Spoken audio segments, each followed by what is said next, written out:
സൈഡിൽ പോയി നോക്കി. ബഷീർ, ഈ area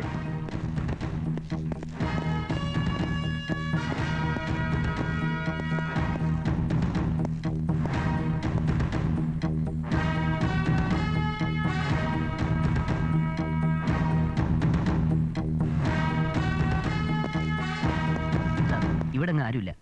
so we are just missed him. അവരേതാനും മണിക്കൂർ മുമ്പ് വരെ ഇവിടെ ഉണ്ടായിരുന്നു ബഷീർ. ഇനി മഷിയിട്ട് നോക്കിയാൽ കൂടി അവന്റെ പൊടി പോലും കണ്ടുപിടിക്കാൻ പറ്റും തോന്നില്ല സാർ.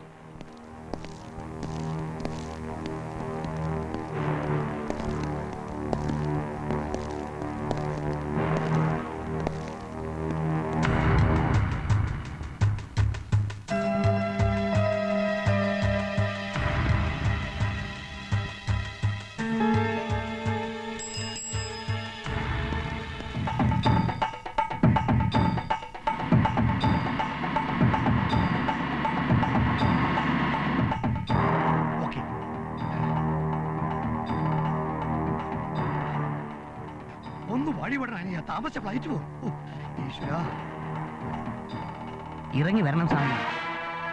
അങ്ങയുടെ പാദ സ്പർശമേറ്റാൽ ഈ മണ്ണിനു കൂടി പുണ്യം കിട്ടും.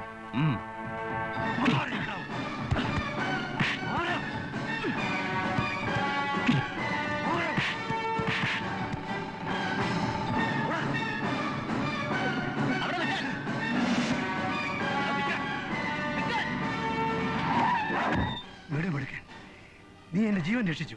നീ ഇനി എത്ര രൂപ ചോദിച്ചാൽ ഞാൻ തരും. 10 lakhs. അതേടാ, ഇനി നിന്നെ 10-12 കൊല്ലം ചെല്ലും ചെലവും തന്ന് തീറ്റിപ്പോറ്റേണ്ടത് സർക്കാരല്ലേ? ഇതും കൂടെ ആ പറ്റില്ലെന്നുണ്ട്. ഇതെന്നാ കൊഞ്ചും ചെമ്മീനും പോലെ കൊട്ടപ്പണി കഴിച്ചു വിടാൻ പറ്റുമോ? മനുഷ്യന്റെ കിഡ്നിയല്ലേ? ഒരുത്തനെ തപ്പിപ്പിടിച്ച് കൊന്നെടുത്താ കിട്ടുന്നത് 2 എണ്ണവാ. ഈ കഷ്ടപ്പാട് വിഷമം വല്ലതും സായിപ്പിന് മനസ്സിലാവും.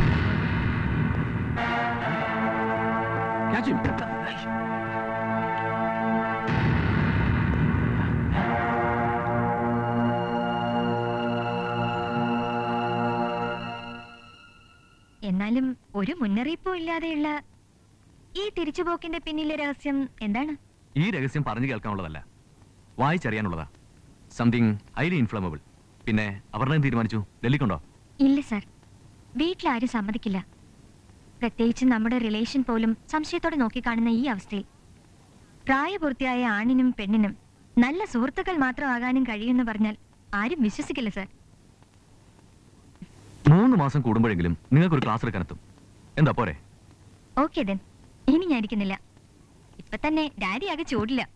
By then. Okay, happy journey. Thanks. Bye. By.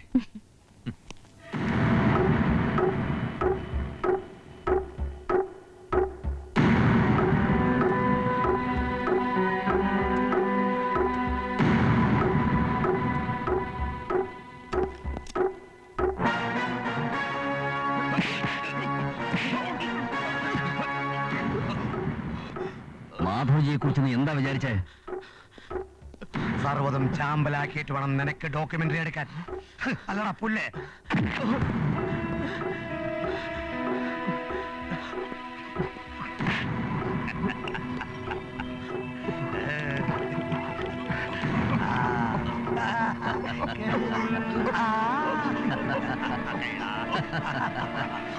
കൊടുക്കവന്.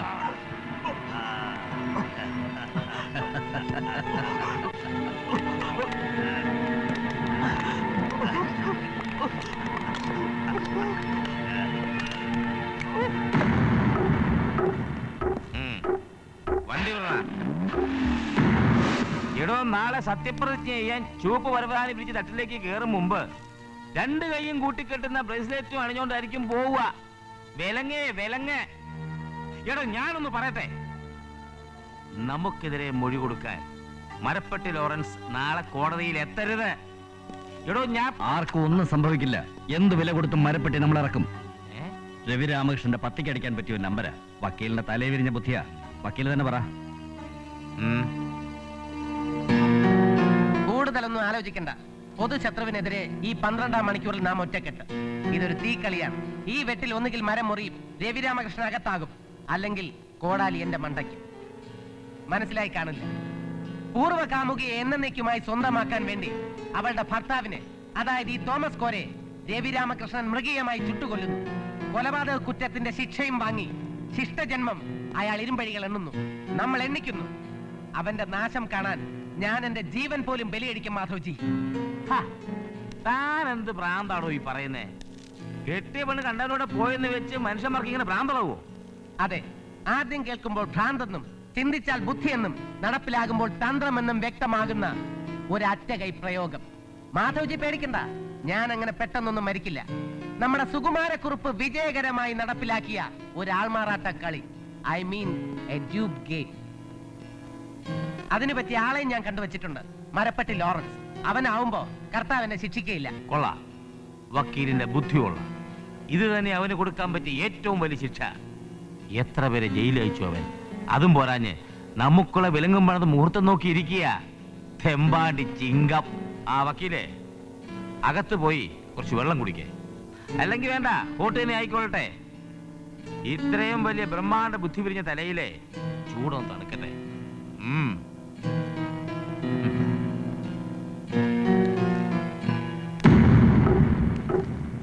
കൊള്ളാം. കോരയുടെ കഥയും കൽപ്പനയും ഗംഭീരം. പക്ഷേ ക്ലൈമാക്സിൽ ഒരു ചെറിയ ചേഞ്ച്. രൂപ്പിനെ കൊന്നാലും കോരയെ കൊന്നാലും സംഗതി പുറത്തറിഞ്ഞാ കൊലക്കുറ്റവാ. അപ്പൊ പിന്നെ കോര തന്നെ പോരെ. എടാ മണ്ട, ഇങ്ങനൊരു കളി കളിച്ച എന്റെ ആണിക്കല്ലായി. അവൻ പുറത്തു നിന്നാ പിന്നെ ഈ ആയുസ് മുഴുവൻ അവൻ നമ്മളെ പിഴിഞ്ഞുകൊണ്ടിരിക്കും. അതുകൊണ്ട് ഇന്ന് രാത്രി തന്നെ കോരയ്ക്ക് വേണ്ടി ഒരു റീത്തിന് ഓർഡർ കൊടുത്തേക്ക്.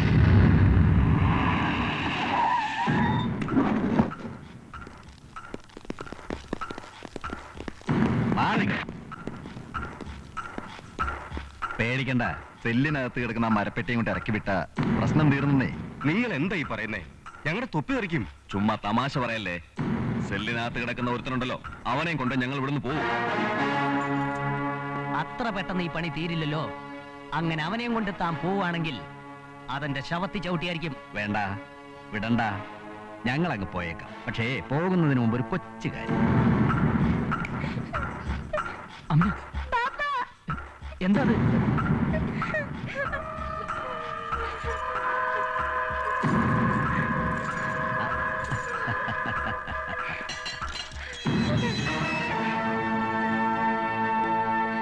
ഇങ്ങനെ ഒരു മരപ്പെട്ടി ഇവിടെ വന്നിട്ടുമില്ല, നിങ്ങൾ ആരും അവനെ കണ്ടിട്ടുമില്ല, ഞങ്ങൾ കൊണ്ടുപോയിട്ടുമില്ല. എന്തേ?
പോലീസ് അവരുടെ ജോലി ചെയ്യട്ടെ. നിങ്ങൾ അവിടെ കൂട്ടം കൂടിയെന്ന് ജനങ്ങൾ അവിടെ മാറി കൊടുക്ക്.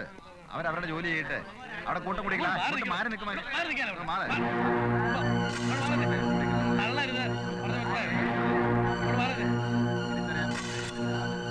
മനുഷ്യന്റെ കാര്യം ഇത്രയേ ഉള്ളൂ. എങ്ങനെ നടന്ന കോര വക്കീല കിടക്കണ കിടപ്പ് കണ്ടില്ല അങ്ങേരുടെ. സംശയിക്കാൻ ഒന്നുമില്ല. ഇതാ ASP-യുടെ പണി തന്നെ. ഇത്രയും നാൾ പുറകെ നടന്ന് ഓടിച്ചിട്ട് അടിക്കില്ലായിരുന്നു. ഇപ്പൊ കൊന്നു തീട്ടന്നേ ഉള്ളൂ. ചുമ്മാ കാര്യം അറിയാതെ അതൊന്നും വിളിച്ചു പോവല്ലേ. ആക്സിഡന്റ് ആയിക്കൂടെ സ്കൂട്ടറിന്? ചെയ്തത് പോലീസ് ആകുമ്പോ ഇനി തേച്ചു മാച്ച ആക്സിഡന്റ് ആക്കിയാലും ആരും ചോദിക്കാനില്ലല്ലോ.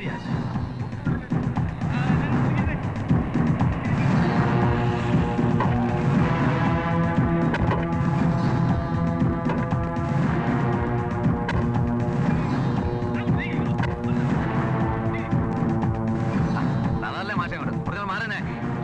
പണമൊക്കെ പിന്നെടുക്കാൻ മാറ. ആ നല്ലോണം ശ്രദ്ധിച്ചോണം. തിരിച്ചറിയാൻ വേറെ ആരുമില്ല, അറിയാലോ.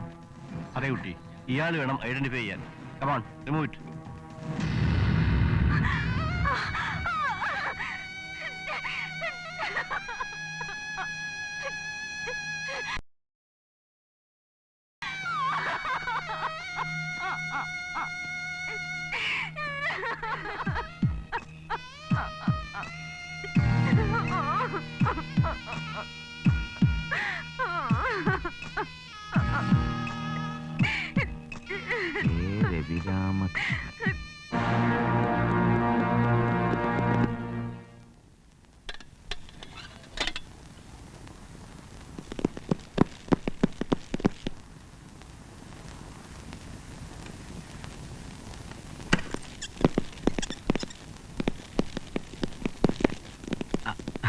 Good morning sir.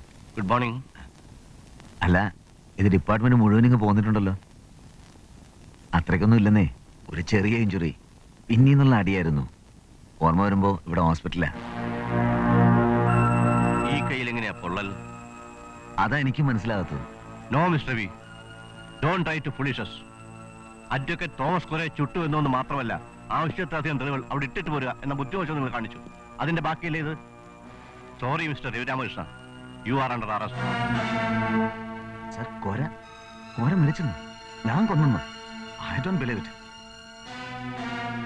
എനിക്കൊന്നും അറിയില്ലല്ലേ പൊള്ളിയതും പൊള്ളിച്ചതൊക്കെ. ഞാൻ മനസ്സിലാക്കി തരാം. എന്നാലും പടച്ചവൻ ഇത്ര പെട്ടെന്ന് ഇങ്ങനെ തൊലി കളഞ്ഞ് നിന്നെ എന്റെ മുമ്പിൽ കണ്ട തരുമെന്ന് സ്വപ്നത്തിൽ പോലും വിചാരിച്ചല്ലേ. വേണ്ടെന്ന് പറഞ്ഞാ വേണ്ട. നീ തൊടുന്നതൊക്കെ അനർത്ഥമാ. അല്ലെങ്കിൽ തന്നെ അത്യാവശ്യമായി ചെന്നും മോറൽ സപ്പോർട്ട് പ്രഖ്യാപിക്കേണ്ട വിശിഷ്ട സേവനത്തിലല്ലേ ആളകത്ത് കിടക്കണത്. ചെയ്യാത്ത കുറ്റത്തിന് നാട്ടുകാരുടെ കല്ലേറ് കൊണ്ടവർക്ക് അതിന്റെ വേദന മനസ്സിലാകൂ. രവിയാണത് ചെയ്തതെന്നും രവിക്ക് അങ്ങനെ ചെയ്യാൻ കഴിയുമെന്നും ഡാഡിക്ക് തോന്നുന്നുണ്ടോ? അത് നമുക്കല്ലേ അറിയുമോളെ. പക്ഷെ എല്ലാ തെളിവുകളും രവിക്കെതിരല്ലേ. ഞാൻ 1-2 വക്കീൽമാരെ വിളിച്ച് സംസാരിച്ചു. ആരും അവന്റെ കേസ് ഏറ്റെടുക്കാൻ തയ്യാറല്ല. ബാർ അസോസിയേഷന്റെ ഉപരോധമാണ്. ഡാഡി, ഗാന്ധരാമ, ഏതായാലും നാം പുളിങ്കമ്പെ തന്നെ പിടിച്ചു. കൊള്ളാം. താക്കോല് കള്ളന്റെ കയ്യില്. ഈശ്വരോ രക്ഷതു. അവിടുത്തെ പ്രശ്നങ്ങളൊക്കെ എന്തായി? ഒതുങ്ങിയോ? ഒതുങ്ങിയോന്ന് ചോദിച്ചാൽ ഒതുക്കി. പിന്നെ ചെറിയൊരു മുള്ള എടുക്കാന്നേ. എന്തായാലും ആ പാണ്ടിയുടെ സൂക്കേട് മാറി കിട്ടി. എന്തായിരുന്നു അവന്റെ ഒരു നെകളിപ്പ്. മാട്ടേം കൊടമാട്ടേം. എന്താടാ നീ കൺമുമ്പിൽ പോടാ.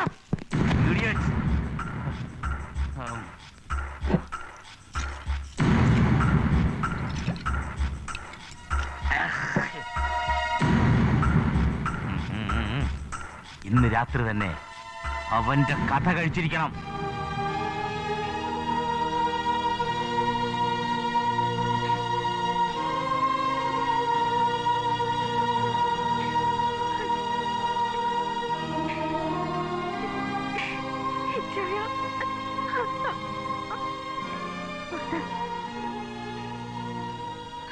മരണം ഒന്നിന്റെയും അവസാനമല്ല കുഞ്ഞെ.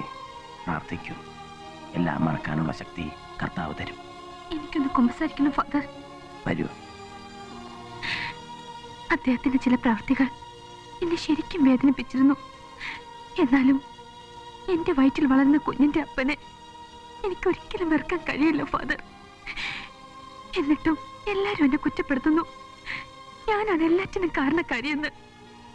എന്ത് ചെയ്യണമെന്ന് എനിക്കറിയില്ല. ഇച്ചായം പോയ ലോകത്തേക്ക് തന്നെ പോയാലോ എന്ന് പോലും തോന്നിപ്പോന്നു ഫാദർ.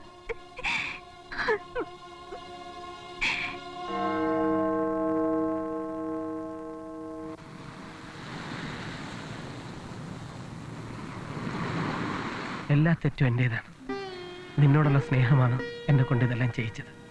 പിന്നെ എന്റെ സ്വാർത്ഥതയും രവിയോടുള്ള വൈരാഗ്യവും അസൂയയും എന്നെ ഒരു ഭ്രാന്തനാക്കി.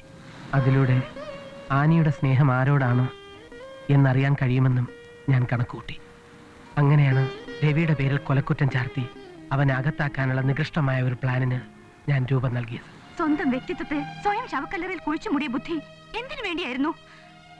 ഇതിൽ നിന്ന് എന്ത് ഭാവിയാണ് നിങ്ങൾ പ്രതീക്ഷിച്ചത്? രവിയുടെ തകർച്ച മാത്രമായിരുന്നു എന്റെ ലക്ഷ്യം. അതിനുവേണ്ടിയുള്ള കൈവിട്ട കളിക്കിടയിൽ ഭവിഷ്യത്തിനെ കുറിച്ചൊന്നും ഞാൻ ആലോചിച്ചില്ല. ചാകാനൊടുവിൽ ഒരു പകരക്കാരനെയും ഞാൻ കണ്ടെത്തി. പക്ഷേ രവിക്ക് വേണ്ടി ഞാൻ വിരിച്ച വലയിൽ ഞാൻ തന്നെ കുടുങ്ങുമെന്ന് വന്നു. രക്ഷപ്പെട്ടത് ഭാഗ്യം കൊണ്ട് മാത്രം.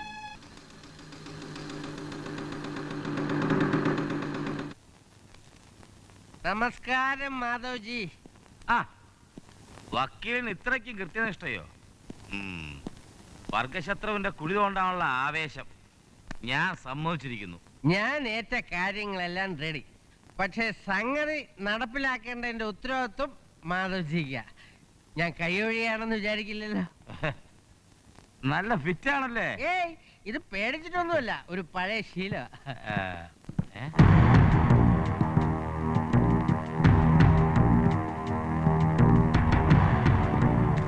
ജീവൻ പോയാലും നാവ് വളയ്ക്കാത്ത നിന്നെ കൊണ്ട് അവരത് പറയിപ്പിച്ചു അല്ലേ? സ്വന്തം ജീവനേക്കാൾ നിനക്ക് വലുത് ആ ഒടുക്കത്തെ മരുന്നടിയ കോട്ടയം മാധവ്ജി. ലോറൻസ് ഇന്നത്തെ നമ്മുടെ വിശിഷ്ട അതിഥിയാ. രവിരാമകൃഷ്ണന്റെ കയ്യിൽ നിന്ന് നമ്മൾ തിരിച്ചു പിടിച്ച തുറുപ്പ് ചീട്ട്, ട്രംപ് കാർഡ്. ടെൻഷൻ കാണുമല്ലേ? ടെൻഷൻ മാറ്റാനാ ഇത്. ലോറൻസ്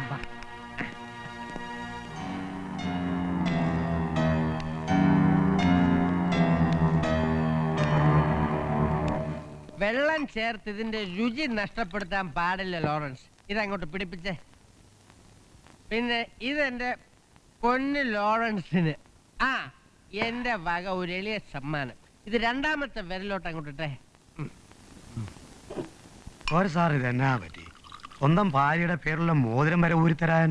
മോതിരമല്ല, എന്ത് വേണമെങ്കിലും ഞാൻ തരും ലോറൻസേ. ഇനിയുള്ള കാര്യങ്ങൾ മാധവ്ജിയെ കണ്ട ശേഷം ഒറ്റ വലിക്കകത്താക്ക. മണ്ടം വക്കീല് മരപ്പെട്ടിയെ കൊലക്കി കൊടുക്കാമെന്ന മനപ്പായസത്തില. സ്വന്തം കൊലപാതകത്തിനുള്ള ഭാരം സ്വയം അറിയാതെ പണിയുന്ന പാവം. ഈശ്വരോ രക്ഷതു. എന്നാൽ ഇനി ഒട്ടും താമസിപ്പിക്കണ്ടല്ലേ? ഇപ്പൊ തന്നെ വക്കീല് നല്ല പൂക്കുറ്റിയില്ല. കുറെ കഴിയുമ്പം വാള് വെച്ച് എവിടെയെങ്കിലും വീണ് കീഴടങ്ങും. പിന്നെ എല്ലാം എളുപ്പമല്ലേ? 5 ലിറ്റർ പെട്രോളും ഈ പെട്ടിക്കുള്ളിയും. പോരെ വക്കീല് ശൂന്യം. ഈശ്വരോ രക്ഷതു.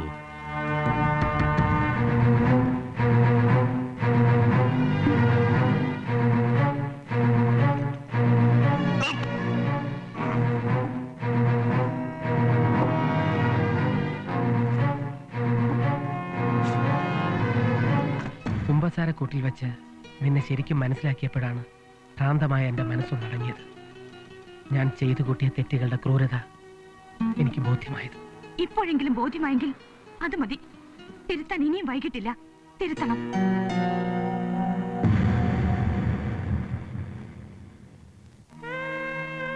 ജാമ്യം കിട്ടാനുള്ള സാധ്യത കുറവാണെന്നല്ല, ഒട്ടും തന്നെയില്ല. എല്ലാ വാതിലുകളും ദൈവം ആർക്കു വേണ്ടി ഒന്നിച്ചടയ്ക്കാറില്ല. നമുക്ക് വേണ്ടി വാദിക്കാൻ ഒരാളുണ്ട്.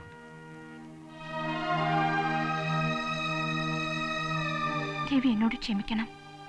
മാപ്പർഹിക്കുന്ന കുറ്റമല്ല എന്റെ ഭർത്താവ് ചെയ്തത്. ഞാൻ പറയുന്നത് രവി വിശ്വസിക്കണം.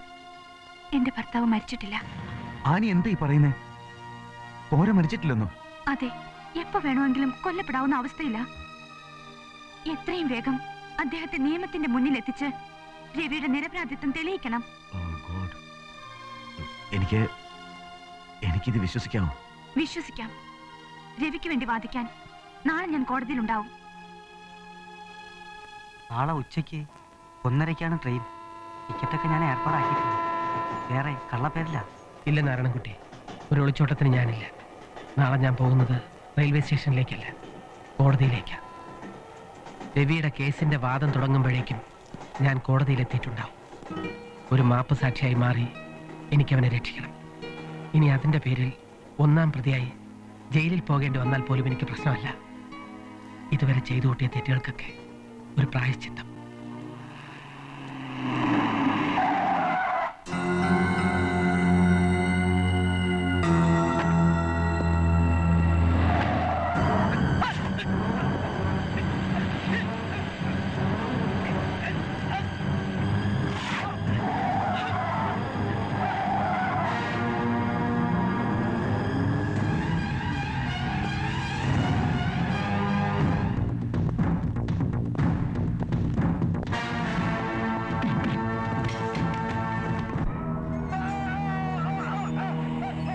നല്ലവനാകാൻ തുടങ്ങിയപ്പോഴാ പാവം വക്കീലിന് ചാകാൻ യോഗം.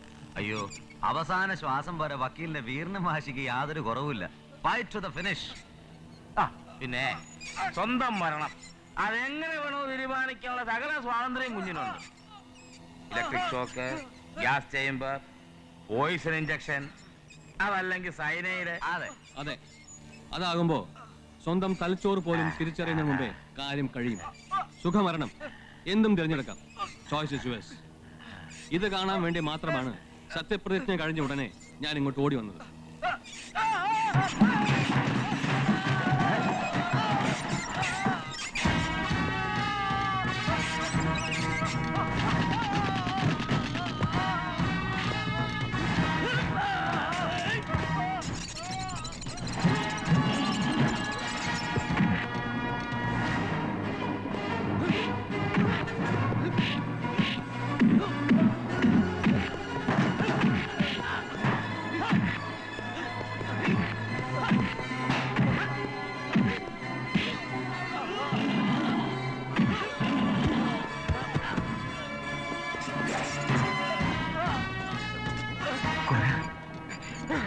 പേടിക്കണ്ട,